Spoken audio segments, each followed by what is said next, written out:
శారదా చంద్రమౌళీశం రత్నగర్భగణేశ్వరం శంకరం చ ఋష్యశృంగేశం తుంగాన్ లోకగురూన్ భజే.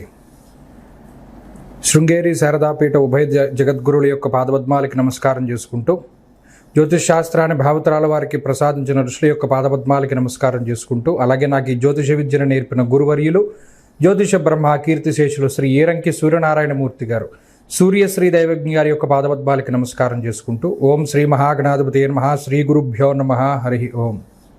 వీక్షకులందరికీ నమస్కారం. జూలై నెల 27వ తారీఖు లగాయితూ దాదాపుగా 137 రోజుల పాటు వక్రగతిన సంచరించబోతూ ఉన్నటువంటి శనేశ్వరుని యొక్క వక్రగతి తాలూకు ఫలితాలని పూర్తి శాస్త్రబద్ధమైనటువంటి ప్రమాణాలతోటి గోచార దర్శనం వంటి ఉత్కృష్టమైనటువంటి గ్రంథం ఆధారంగా మనం ఈ వీడియో ద్వారా ఆ శనేశ్వరుని యొక్క వక్రగతి 12 రాశుల పైన ఏ విధమైనటువంటి ప్రభావాన్ని చూపించబోతూ ఉన్నది అనేటువంటి విషయాన్ని మనం పరిశీలన చేద్దాం. ముఖ్యంగా ఈ వక్రగతి గురించిన కొన్ని ముఖ్యమైనటువంటి విషయాలను కూడా మనం పరిశీలన చేస్తే, జూలై 27వ తారీఖు సోమవారం నుండి రేవతి నక్షత్రము 1వ పాదంలో ప్రారంభమయ్యేటువంటి ఈ శనేశ్వరుని యొక్క వక్రగతి దాదాపుగా 10వ తారీఖు డిసెంబర్ నెల వరకు 137 రోజులు, అంటే గురువారంతో 10 డిసెంబర్ గురువారంతో పూర్తవుతుంది.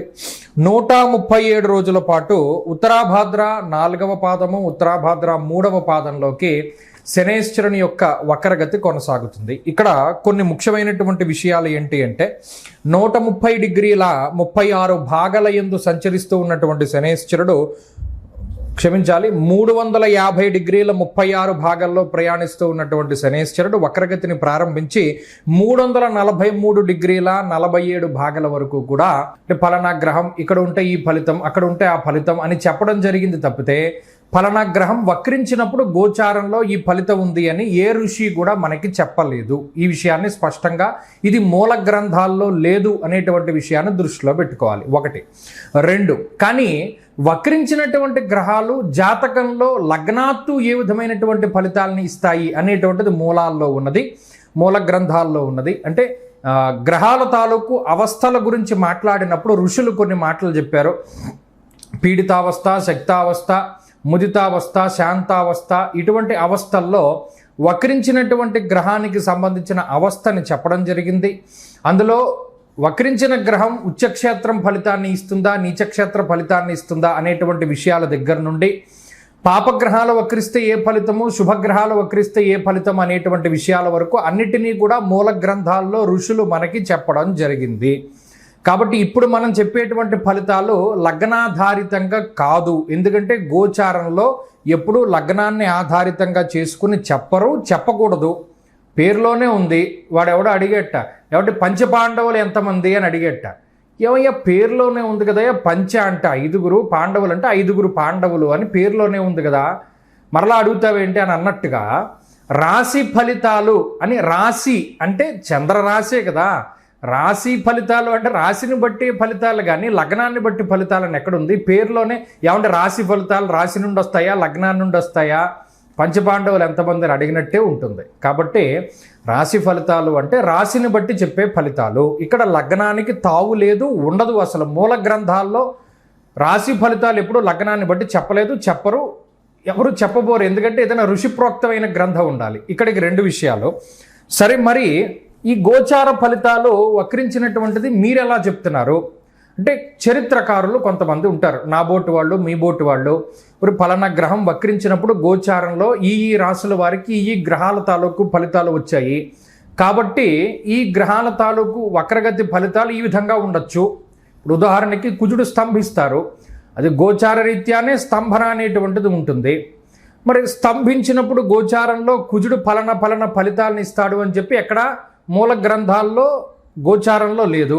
కానీ చారిత్రకంగా, అంటే చారిత్రపరంగా నాలాంటి చరిత్రకారులు లేదా మహానుభావులు ఎవరైనా దర్శించి దాని మీద పరిశోధన చేసినటువంటి వాళ్ళు కొన్ని గ్రంథాల్లో రాస్తే దాన్ని ప్రామాణికంగా చేసి మనం ఇప్పుడు చెప్పబోతూ ఉన్నాం. ఈ విషయాన్ని కూడా దృష్టిలో పెట్టుకోవాలి.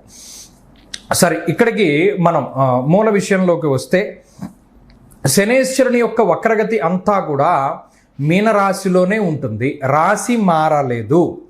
రాశి మారనంత వరకు ఫలితం ఒక విధానంలో ముందుకు వెళుతుంది. రాశి మారిపోతే అంటే కొన్నిసార్లు శనేశ్వరుడు వక్రించి మీనంలో ప్రారంభమై కుంభానికి వచ్చేస్తారు, అప్పుడు ఫలితం మారిపోతుంది. కొంతమంది వక్రించినది మీనంలో కదా కాబట్టి కుంభ ఫలితాన్ని ఇస్తారు, కాబట్టి మేషరాశి వాళ్ళకి ఈయన యోగకారకంగా ఉంటారు అనే విధంగా కూడా మాట్లాడవచ్చును. ఇది వాళ్ళ ఇండివిజువల్ ప్రాస్పెక్టివ్ తప్పితే దీనికి ఆధారం అనేటువంటిది మూల గ్రంథాల్లో లేదు. బహుశా ఏదైనా చరిత్రకారులు వారికి ఆ విధంగా చెప్పి ఉండొచ్చు. కాబట్టి ఇక్కడ అనేక రకాల డిస్ప్యూట్స్ రావడానికి కారణం ఇదే అవుతుంది. మూల గ్రంథాల్లో ఎక్కడా దీని ప్రస్తావన లేదు. ఒరిజినల్గా అయితే మనం చెప్పక్కర్లేదు, కానీ ఇప్పుడు ఉండేటువంటి ఆధునిక పరిస్థితులకు తగ్గట్టు చెప్పవలసిన అవసరం ఉన్నది. ఇక ఫలితాల్లోకి వెళితే మేషరాశి వారికి వక్రగతి తాలూకు శనేశ్వరుడు ఏ విధమైన ఫలితాన్ని ఇవ్వబోతూ ఉన్నారు అంటే ఇక్కడ గమనిస్తే 12వ స్థానమందు ఏలినాటి శనిగా శనేశ్వరుడు ఫలితాన్ని ఇస్తూ మేషరాశి వారికి కొంత ఉపశమనాన్ని ఇస్తాడనడంలో ఏమాత్రం అతిశయోక్తి లేదు. మేషరాశి వారికి ఇది మంచి ఫలితంగానే మనం భావించవచ్చు. ఎందుకు అంటే 12వ స్థానంలో మానహానిర్మన క్లేశం కృష్యర్భోజన పల్పసహ. ఇప్పుడు మీనము అనేటువంటి శనికి మంచి క్షేత్రము. ఆ మంచి క్షేత్రంలో వక్రగతిన ఉన్నటువంటి గ్రహం బలీయమైనటువంటి స్థితిని పొందుతుంది. అప్పుడు ఆయన ఇచ్చేటువంటి మంచి ఫలితాలైనా చెడు ఫలితాలైనా బలంగా ఉండాలి. ఇక్కడ ఈ మాట వినబడినప్పుడు మరి మేషరాశి వారికి మంచి ఎలా ఆపాదిస్తారు అనేటువంటి మాట కొంతమంది అంటే ఇక్కడ నేను గమనించండి, ఎవరిని కన్ఫ్యూజ్ చేయడానికి కాదు, రెండు ధోరణులు కనబడతాయి. ఒకటి, వక్రించినటువంటి శనేశ్వరుడు పాపమైతే పాప ఫలితాన్ని, శుభమైతే శుభ ఫలితాన్ని పూర్తిగా ఇస్తాడు అనేటువంటి మాటని నేను తీసుకున్నటువంటి చరిత్రకాలకి సంబంధించినటువంటి పుస్తకాల్లోంచి నేను చెప్తూ ఉన్నటువంటి మాట. ఆ రకంగా చూసుకున్నప్పుడు మేషరాశి వారికి 12వ స్థానంలో ఉండేటువంటి వక్రగతి శని ఏ ఫలితాన్ని ఇస్తారయ్యా అంటే స్థానచలనాన్ని కలిగించడానికి అవకాశం ఉంటుంది, ఖర్చుల్ని పెంచడానికి అవకాశం ఉంటుంది. ఈ ఖర్చులు కొన్ని సందర్భాల్లో మంచిగా కూడా ఉంటాయి. కొంతమంది అబ్బో నేను ఇక్కడ పని చేయలేకపోతున్నాను, నాకు ట్రాన్స్ఫర్ అయిపోతే బాగుంటుంది అనుకునేటువంటి వాళ్ళకి ట్రాన్స్ఫర్లు అవ్వడానికి శనేశ్వరుడు అవకాశాన్ని కల్పిస్తారు.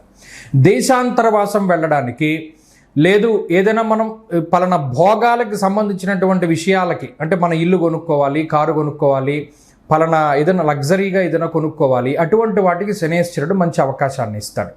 అలాగే ఖర్చులు పెంచడం, స్థిరమైనటువంటి చిత్తాన్ని కలగజేయకపోవడం, ప్రయాణాలను కలగజేస్తూ ఉండడం, ఇలా అనేక రకాలుగా మేషరాశి వారిని కొంత శనేశ్వరుడు ఇబ్బంది పెట్టినా ఈ ఇబ్బందిలోనే మంచి ఉంటుంది. అందులోనే మంచి ఉంటుంది, అందులోనే చెడు ఉంటుంది. ఈ విషయాన్ని మాత్రం మేషరాశి వారు ఎక్కువగా గమనించాలి.